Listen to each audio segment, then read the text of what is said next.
So it's like the experimenting inside of that drill. So you found a way to teach, physicality for, some atom age players, rep players or whatever. Great. Found one way.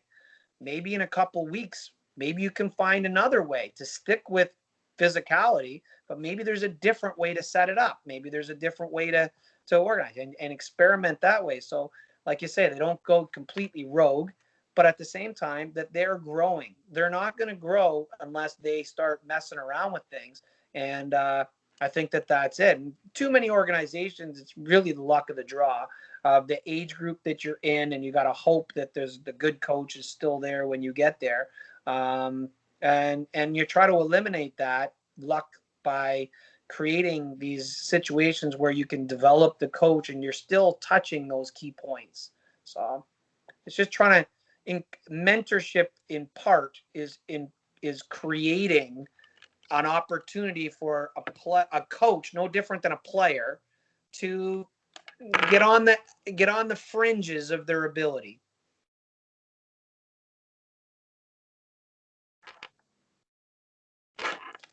Well, your mic.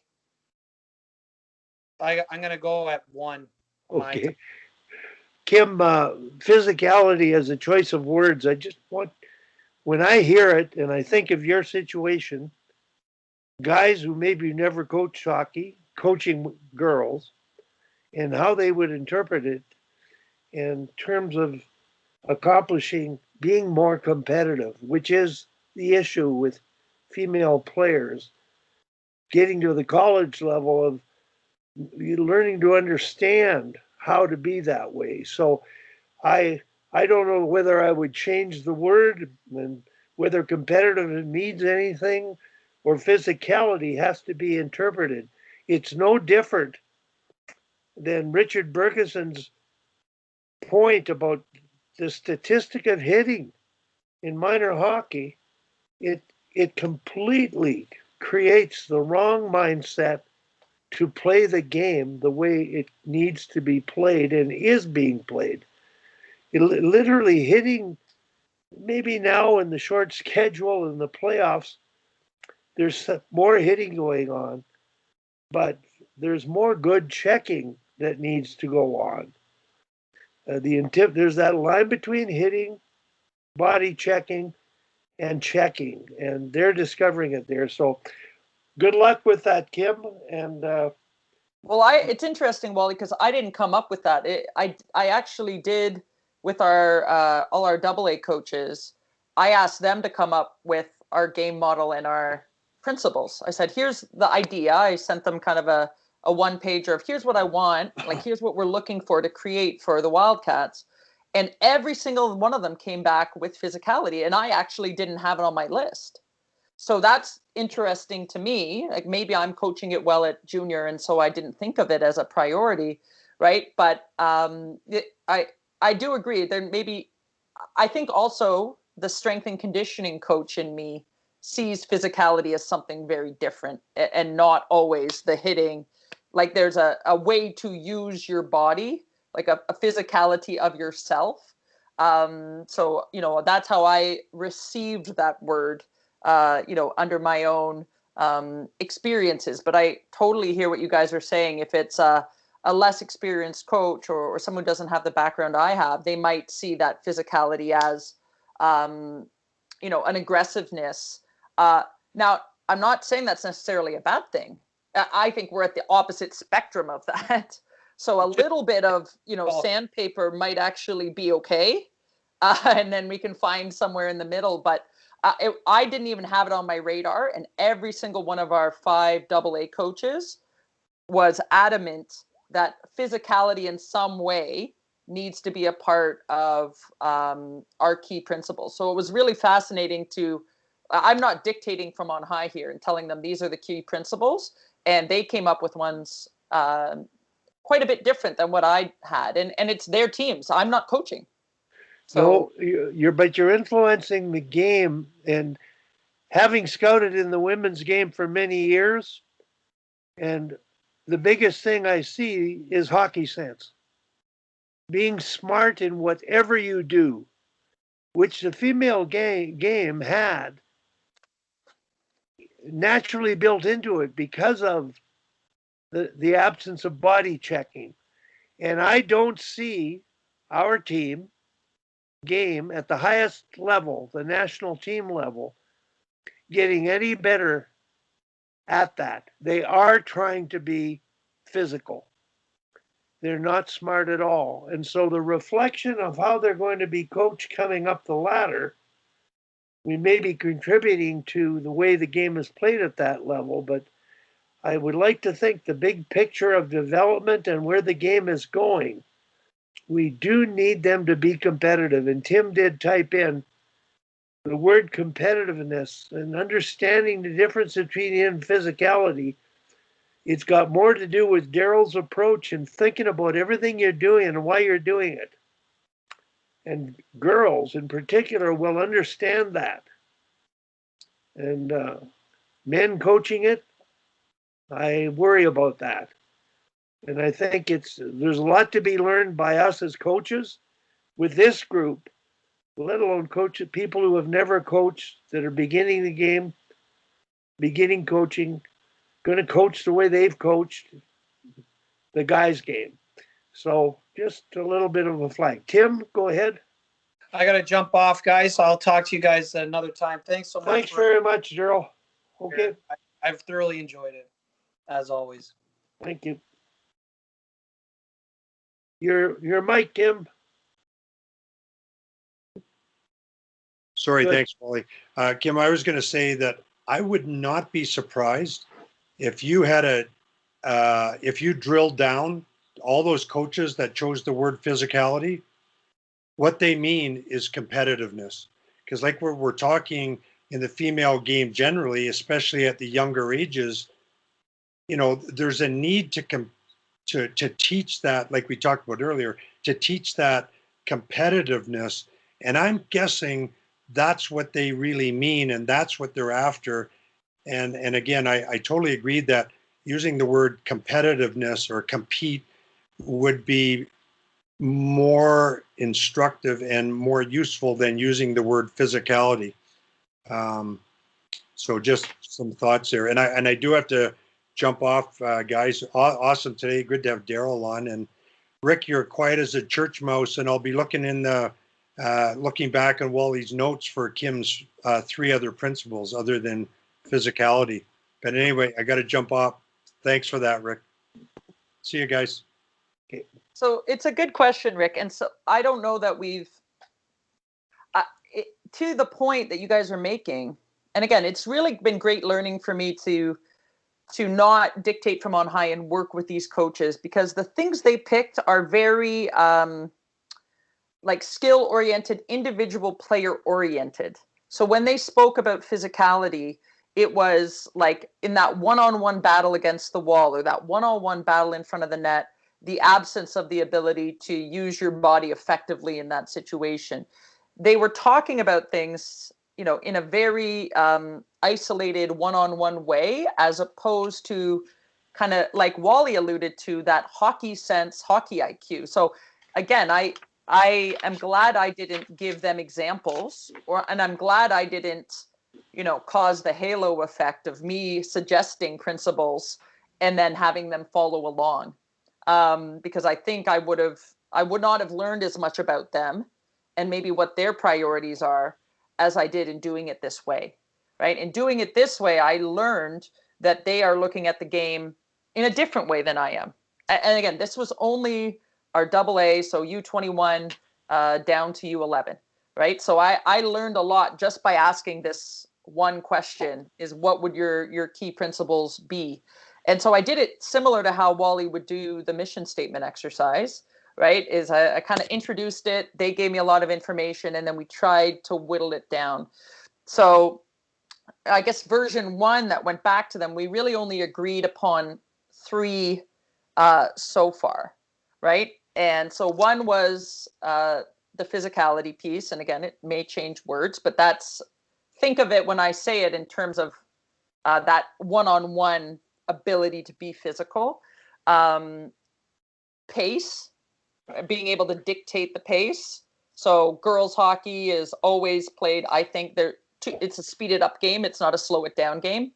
Girls are, for whatever reason, think that they constantly have to, run a 2-1-2 go go go game. So dictating the pace of the game. One that I think we're not sure on yet would be poise. Poise as it relates to possession, right? So I think, when you use that word of poise, I think it says a lot about the way you choose to play the game. You're not going to just fire it away when you're under pressure. So to me, poise and possession are in the same wheelhouse. I'm not sure one is necessarily better than the other, but I personally really love the word poise, right? You're not running around like a chicken with your head cut off.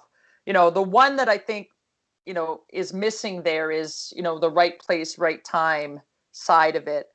Obviously we're trying to stay in the P word zone here. Is the word place the right kind of word, for our coaches to get them to understand, the next play, where's the open space. I when I thought of them myself, support and space were two of mine, and they were almost my, there's no question about it, but they didn't bring them up in that way, right? They didn't bring them up with those words. So, again, I'm trying to find, in my first time ever doing this, how much am I going to let them drive the bus? How much am I going to take, what they said and, rework it in a way that I think, feels a little better to me. I'm fortunate. Our junior coach is a former youth sports coach. Our midget AA coach has played for me since high school and has coached with me since she graduated from Ryerson. Our U11 AA coach is an old guy who's coached forever and probably knows more than the rest of us. Our U15 coach is a professional hockey instructor like me. And so we have a very sort of, these are not, for lack of a better term, just some dad who's decided or who's coached his daughter up all the way and she just happens to be a superstar in AA.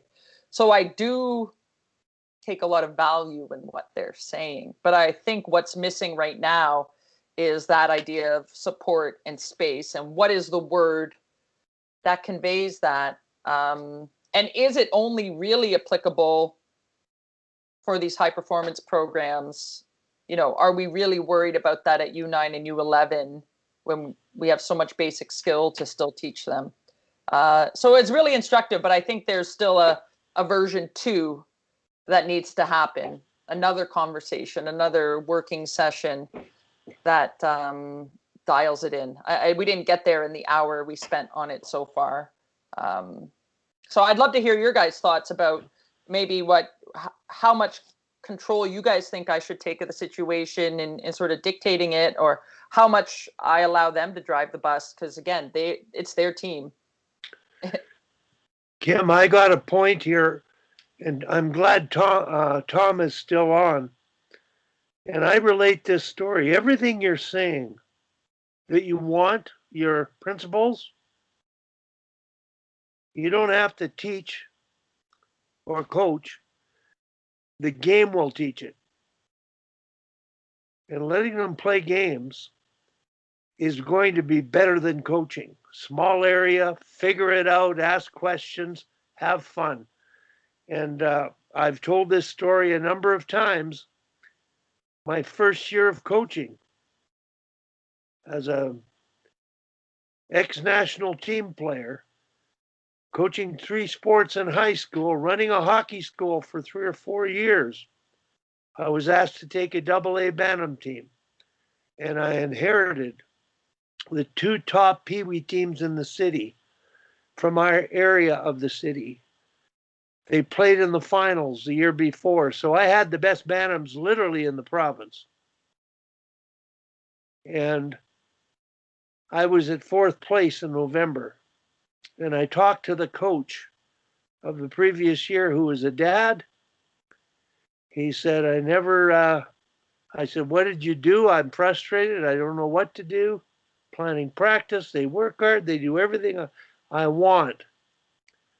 And he said, Wally, I don't know anything about hockey, so I just had games. I think we had 50 scheduled games. I might have had 6 indoor practices, and we played a lot of outdoor shinny on some of the open spaces in Calgary that they're close to where the kids live. They won the city champion. Instead of quitting, which I was thinking of doing, I talked to him.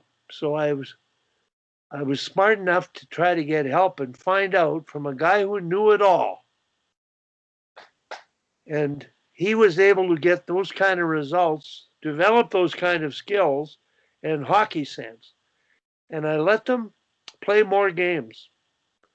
3/4 of the practice became more game oriented. I just began to let them enjoy it and pointed out what like he did, pat him on the back. And we ended up winning the cities and winning the provincials. But had I not had that experience, as much as we know about the game and how to teach it and break it down, not every coach does. So if they play games and apply them, throw in the odd special rules and have a lot of fun, like Tom said, the game's going to teach. So Tom, you've got your hand up. Go ahead. Yeah, I just a real good example of that is I was a head coach of the under-17 team for the Red Bulls in Salzburg, and we had a whole bunch of superstars from their towns, right? And I had like 5 Finnish kids and a Hungarian kid and all that sort of thing, but the kids would not pass the puck, and so this Jerry Weimer was my assistant coach, and I got a story about him. We just decided we were going to warm up the goalie, and the 2 of us played with the kids and everybody on the ice. And we played like 45 minutes straight of shinny with the rule that you had to make a pass in every zone. So if I got a pass in my zone at the red line, I couldn't just go in. That wasn't good enough. I had to make a pass. So what that did is it made my teammates, jump up and become available and all this. And we were winning 80% of our games. We started winning games by 5 and 10 goals. We played a Canadian sports school. We were under 17. Of course, they got under 19 kids. And we beat them 12-3. And we were just snapping the puck around. And that's all we did for the last month of the season. It was the most effective thing I've ever done coaching. And just to think about Jerry, he's 57, and I just got informed 2 nights ago he didn't wake up. And I guess he must have had a heart attack or something happened. So, but he was a great guy, big, huge guy, about 6'4", and played for Salzburg, and he was also a cop. But that's all we did. We just played with the kids, and it was really, really effective. And they were pretty skilled already, but Jordan. for me. I've got a new computer here. Can you hear me? Yes. Yeah. Yes. Okay. It has totally different buttons, and I don't have can't even see where the heck to be able to raise hand or have reactions in Skype on this one. So I'm feeling like I'm a real troglodyte, I guess, in coming to the technology side of things here. But I just wanted to go back, Kim, and talk about your principles, your guiding principles that you had there. And I think that that's awesome that you guys are coming up with a common language and that to use. And my only suggestion would be to actually take those 4 things and define them with bullet point definitions. And I'd get to the point of actually posting them so where parents, players, everybody can see it. And so you take it to that next level and it just becomes who you are. Like you talked about the Wildcat way or whatever, that piece, that you can point those pieces out. And that's where then you can give your coaches a little bit of flexibility to develop their own plans and that piece, but always tying back to those principles that you have, those guiding principles. And I think that you'll find that you have a lot of power, gain a lot of power from that, and consistency that way. And yeah, I really like that idea. And 4 is a good number. The alliteration thing is also a good thing, because it becomes memorable, and that piece, so that you have your foundational pillars. So Well, I appreciate no, that. And that's so where we're going to go from here on it is, if you're going to use, so it has to apply on offense and defense. So let's say it's the U11 team or U11 AA team.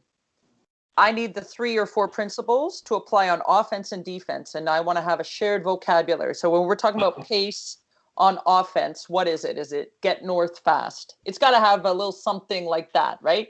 If it's physicality, right? Get inside position on defense, or whatever those things are. So it's not just, to me, this is too high up right now for the players.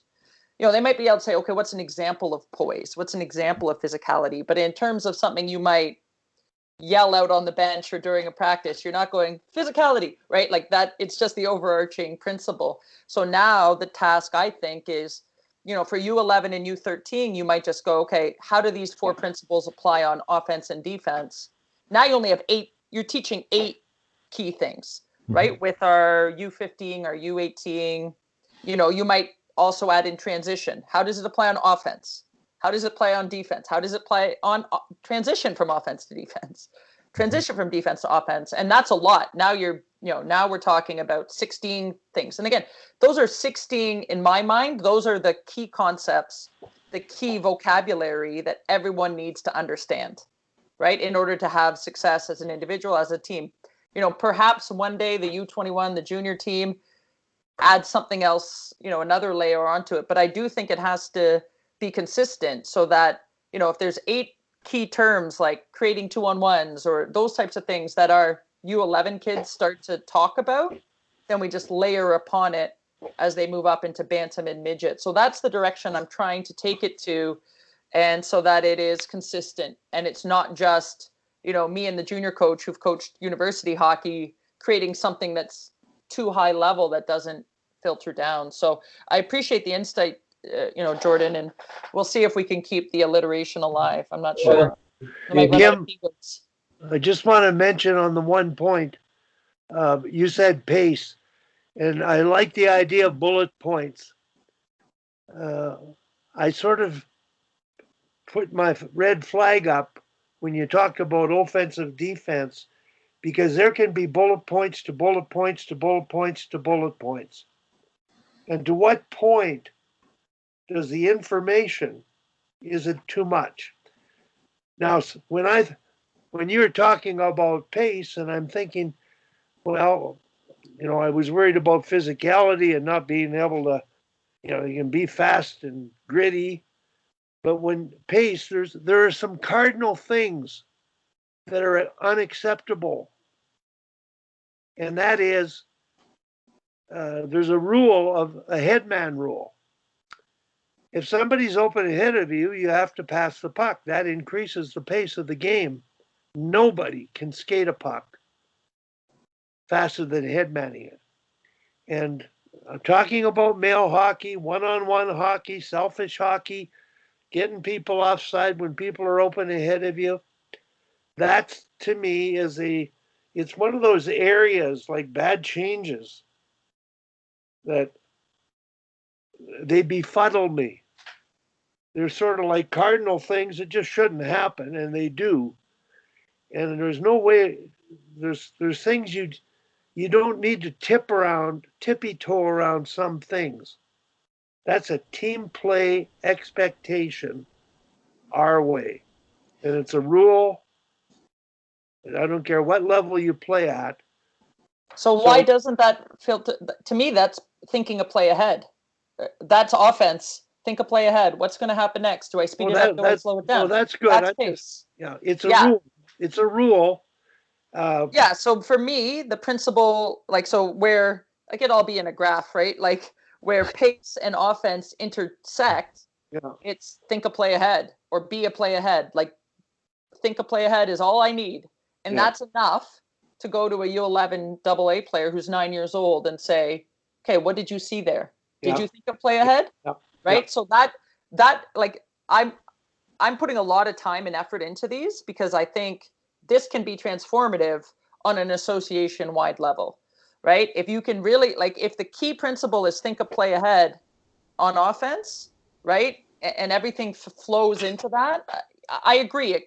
I'm trying not to pigeonhole anyone or, discount the fact hockey has so many skills and so many concepts that need to be learned. But to me, that's an excuse to say, oh, there's so much, so let's not. If I can get, I use the rule of 20%. If we can spend 80% of our time on 20% of stuff and be the best in the league at 20% of the stuff, we're winning a lot of hockey games.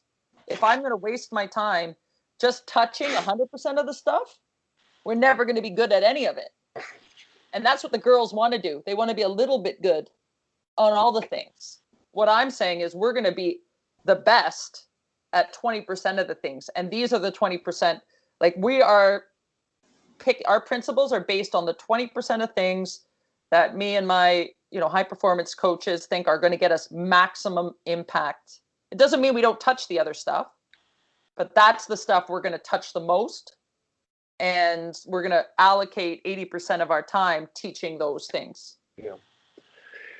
Well, the game will teach that without you coaching it. If that's a lesson I've learned, because I tried to coach it too deliberately. I was overcoaching.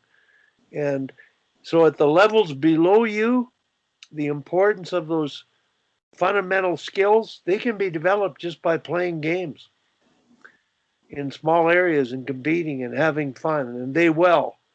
And even at your level, I think the most transformational thing is this idea of maximizing the use of the games and the thinking that goes on within a game and asking questions during it. So while these points are really important and we know about them, they're really important for coaches because those are the questions, the answers you should get when you ask the kids, well, I've got to be more poised. And, Oh, yeah. And we did it with video too, Wally. I filmed 10 minutes of practice and I sent them I said their homework was watch this 5 minutes of this clip and give me 3 specific examples of poise.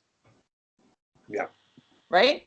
But could a U11 or U13 do that? Absolutely, they could. Yeah. Once you defined, to Jordan's point, what poise is. Yeah. Right. But I think that to me, that's your opportunity to tie it all together.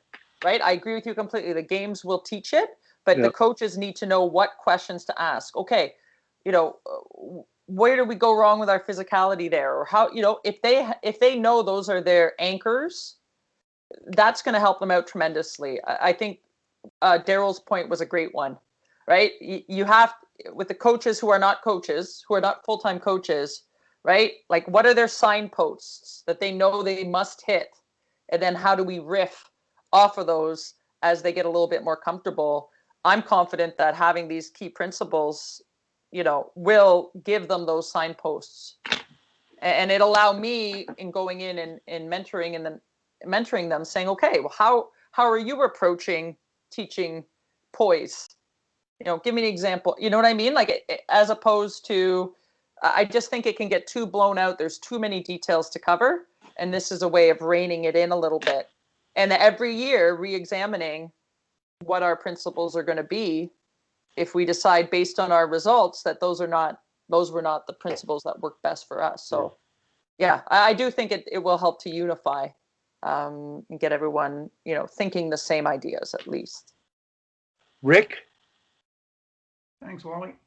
Kim, on the question of purpose, it's been one of my principles for the longest time. And the way I've stressed it with the players is that whatever you're doing out there, there's no drifting, there's no just hanging around waiting to get involved. Whatever action you take with or without the puck needs to have a purpose to it. You need to determine that.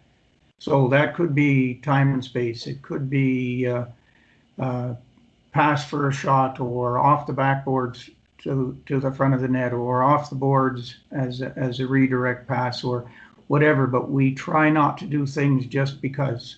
And that's why I focused on it. And it's a word I just use. When I say it, they know what I'm asking. What were you trying to do there? And you need to have a good answer for me and for your group. And as far as the physicality, like one of the things I've always used with the players, and it became particularly pointed with the girls when I took over that involvement, was playing at the long end of the stick, reaching in instead of getting close, and being able to use the leverage of your bottom hand further down the shaft to get body on body, to then be able to use your knees to leverage yourself into a better position. So I always promoted with them that they should, particularly in a checking role, get into the short end of things, get yourself close to the action. But I like your idea of the 4 principles in particular, because it will guide everyone. Now, they're going to have different interpretations beyond the bullet point part of it.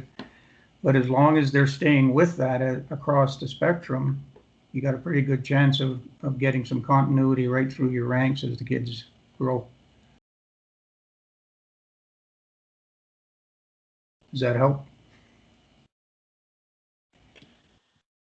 It's great. And like I said, I'm trying to do right by, 2 different ends of the spectrum, but, we have 5 coaches who can maybe, say they are coaches like this. They spend a large amount of their time focusing on this stuff. And then, all the way down to house league.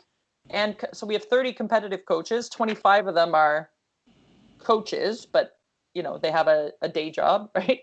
And then all the house league ones are the same way, right? And so I don't want to dictate just, on the high performance side of it, but no, it's been a really interesting exercise, again, just working through it and talking to people about it, because it's so easy for me to get caught up in all my years of experience coaching and playing and all of that and think what's right for me, but that's not necessarily right for the whole organization.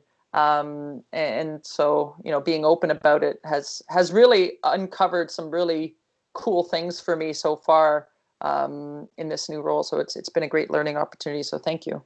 Well, I feel, by the way you approached it, by asking others to create this list rather than just dictate it, it gives you the opportunity to present it that way, with the comment that it will be open, as you said, to revision on a seasonal basis, and you're wanting that input. That would foster more people becoming proactively involved with it, as opposed to fighting it, to see how it works, how can I use this as a guiding point, and I'm going to have a chance to influence this at some point. Kim, I have a question about your 4 principles, and asking the coaches have developed the principles, and then the coaches at each level, what do you think the bullet points would be at the house level? Would the 4 points be the same general points, but the sub points at the next level, but then the how to achieve it, they may not have the expertise to adapt a drill. They might just be able to let them play games and have fun, and they'll get there. But that line between, I'm just suggesting that, are those 4 your principles the same across the system, house to competitive? And if they are, what would be the sub points? And you'd find this out. What does it mean to the coaches at that level? What would be their sub points? And I don't know that I would put offense and defense at the house level. That's something you might do a questionnaire with. Just put down some sub points, bullet points related to what does this mean, and they'll probably write. The house people will probably put down some common sense, practical things that you will be able to give them game ideas to, special rules games that they can play that they'll learn them. So the challenge moving up the ladder is how much is too much, because I think in my case it was too much knowledge was harmful, and the lesson I've learned and is reflecting the way I approach coaching now is do less, say less, and like Daryl said, the student is the teacher, and like Tom said, the game teaches. So that's it's a nice balance. You're in a great situation to be experimenting with this, and boy, what a day to have Daryl Belfry on. It was just incredible.